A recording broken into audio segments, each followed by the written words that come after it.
কেমন হয়েছে আমার পেশোয়ারিনের কালারটা? ইয়াম্মি, দেখতেই তো লাগতেছে অনেক সুন্দর। অনেক মজা হয়েছে। আমি মাত্র একটু রেসিপি ট্রাই করলাম, খুব মজা হয়েছে। আর এই হচ্ছে আমার ফাইনাল লুক। দেখেন কি সুন্দর কালার মাংসগুলার। সবসময় একঘেয়েমি মাংস খাইতে কিন্তু আর ভালো লাগে না, একটু আলাদা আলাদা একটু টেস্ট করলে না ভালোই লাগে। ও দেখো রবগুলা কি সুন্দর, দেখেই তো মনে করো বোঝা যাচ্ছে অনেক মজা হয়েছে। আর এটা তো আমার জামের অনেক পছন্দের একটা খাবার, অনেক। ও সব সময় পাকিস্তানি খাবার, মানে পাকিস্তানি কি, ও ভিন্ন ধরনের সব দেশি খাবারই খুব পছন্দ করে। যে কোনো খাবারই একটু হালকা মশলা হইলেও ভালো লাগে। আচ্ছা, প্রচুর গরম, প্রচুর গরম। এটা তো স্যুপের মতো, একটু গরম গরম খেলে। আজকে আমি ফ্রাইডে স্পেশাল রান্না করব। এখানে পেশোয়ারিন বিফ, আর পেশোয়ারিন বিফের জন্য আমি এখানে বিফ তো নিচ্ছি। আর বিফের মাংসগুলো একটু এরকম বড় বড় থাকবে আর কি, যতটা বড় রাখা যায়। আর এখানে বেশিরভাগই নিচ্ছি কেরলির মাংস, এগুলো হচ্ছে গরুর পায়া। তো এই নলিও নিয়ে নিছি, যেহেতু রাবার খেতে খুবই আর কি একটু আঠালো আঠালো ভাব আসবে, মজা লাগবে। আর এখানে আমি সবই কাটা মশলা ইউজ করব, বেশি বেশি আর কি, বড় বড় করে আলু, তারপর টমেটো। এই টমেটোর হচ্ছে নিচের দিকটা আর কি ফেলে নিছি, আর এখানে হচ্ছে একটা ক্রস দাগ দিয়ে দিছি, তাহলে ভিতর থেকে আর কি রসটা বের হয়ে আসবে। কিছু কাঁচা মরিচ, মানে এগুলো সবই আমি এরকমই আস্ত ইউজ করব, খালি ওয়াশ করে নিয়েছিলাম। আর মশলা হিসাবে ইউজ করব হচ্ছে এইগুলো। এখানে একটা স্টার ওরকম কোনো, মানে পেশোয়ারিন বিফে ওরকম কোনো স্পাইস যায় না। এখানে একটা ব্ল্যাক লেমন নিছি, আর হচ্ছে স্টার মশলা, আর ব্ল্যাক পেপার আমার কাছে আস্তটা ছিল না, এই জন্য গুঁড়াটা নিয়েছি। আর এটা তো মাস্ট বি, ঘি তো লাগবেই, কারণ এই রান্নাটা পুরোটাই হবে ঘি দিয়ে। আরেকটা জিনিস স্কিপ করে গেছিলাম, সেটা হচ্ছে আদা। এরকম পয়সার মতো গোল গোল করে কিছুটা আদা নিয়ে নেব, এটা এরকম আস্তে ইউজ করব সব কিছু। এখন এগুলো সব আমি একসাথে প্রেসার কুকারে দিয়ে দেব। চুলাতে আমি আমার প্রেসার কুকারটা ফার্স্টে দিয়ে নিলাম, তারপর আমি এখানে কিছুটা ঘি ঢেলে দিব।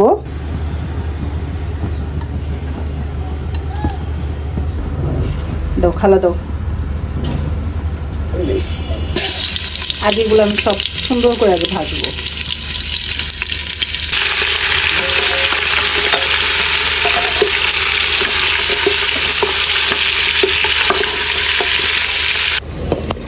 ফার্স্টে আমি নড়িগুলো সুন্দর করে বয়েল করে নিচ্ছি, তারপর হচ্ছে এটা যখন হাফ ডান হবে তখন আমি মাংসটা দিব, নয়তো মাংসগুলো বেশি একদম গলে গলে যাবে।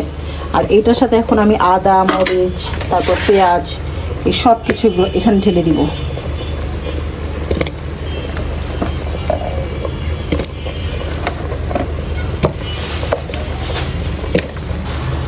এখানে থাকবে শুধু আলু আর টমেটো, এই দুটো হচ্ছে আমি মাংসের সাথে ইউজ করব পরে।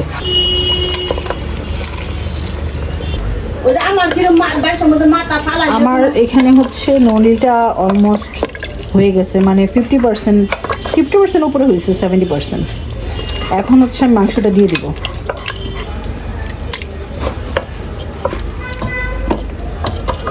মাংস, টমেটো, আরও কিছু কাঁচামরিচ, মানে এটা পুরোটা রান্নাই হচ্ছে গোলমরিচ আর কাঁচামরিচ দিয়ে। গোলমরিচ তো অনেক বেশি দেওয়া যায় না, গলা জলে।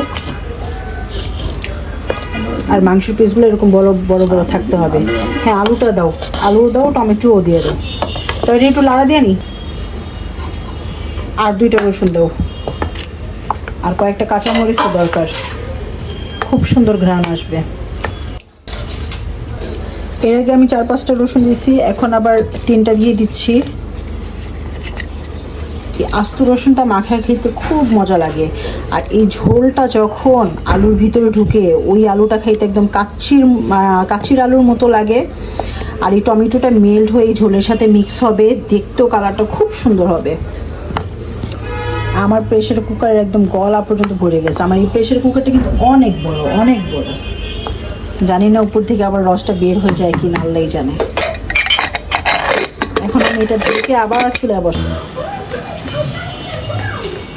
তোমার জন্য।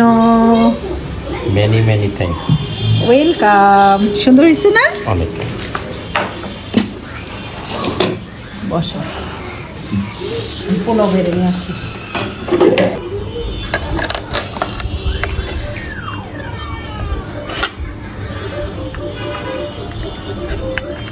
রকগুলা কি সুন্দর লাগতেছে।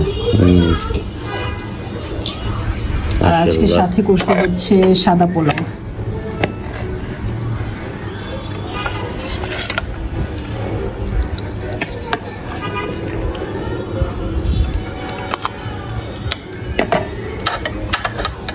না একটু লেবু দেই। দাও। আমি একটা লেবু নিয়ে নিলাম। মাশাআল্লাহ, আলহামদুলিল্লাহ।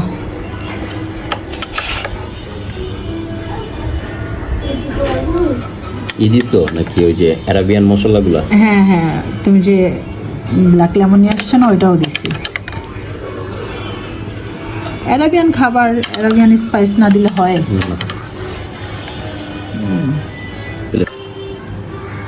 বেশি করে ঝোল নাও। এটা কিন্তু রাজু অ্যাজ লাইক একটা নেহারি টাইপেরই। এটা আমার ভালো লাগে কারণ হচ্ছে তোমার র মিটের স্মেলটা হয়। ওয়াও, মাংস কি সফট হয়েছে তোমার, ধরলেই ছিঁড়ে যাচ্ছে। এই যে রলিগুলো। এবার খায় রিভিউ দাও, ওয়াও, টেস্ট কেমন এলো? মজা হয়েছে? সুবহানাল্লাহ, মাশাআল্লাহ, আরস ভালো। মাশাআল্লাহ। মাছটা ধরতে পারলাম না, যে গরম। সত্যি? হ্যাঁ, তোমার কি অনেক গরম লাগতেছে? আচ্ছা, দেরি ঠান্ডা হইতে টাইম দাও। এগুলো তো একটু গরমই খায় বাবা। শুধু যদি আমি নলি দিতাম না, তাহলে অত বেশি টেস্ট লাগতো না। সাথে সাথে একটু মাংস দিছি। আর এগুলোর জন্য মেইনলি কেরুলির মাংসটাই লাগে। কেরলি, এক্স্যাক্টলি, আমি ওইটাই বলছি। আর আমরা দুজন দেখি এক বাটি নিয়ে নিলাম, আরো সমস্যা না, আরো অনেক আছে, অনেক আছে। তুমি রাত্রে খাইতে পারবা, আমি তোমার জন্য বেশি করে রান্না করছি তো।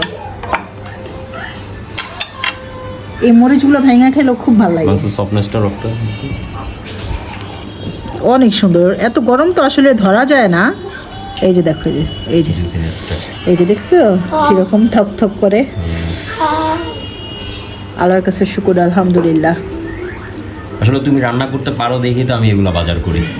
তা ঠিক আছে, নতুবা সব খাবার দাবার সব কিছুই জ্বলা যেত। আমি যদি ওর মন মতো না রান্না করতে পারতাম, সবই রাস্তায় যেত, তাই না? কারণ এত দামি জিনিস সব কিছু তাহলে এখন আসো আমরা খাবারটা এনজয় করি। এনজয় করি।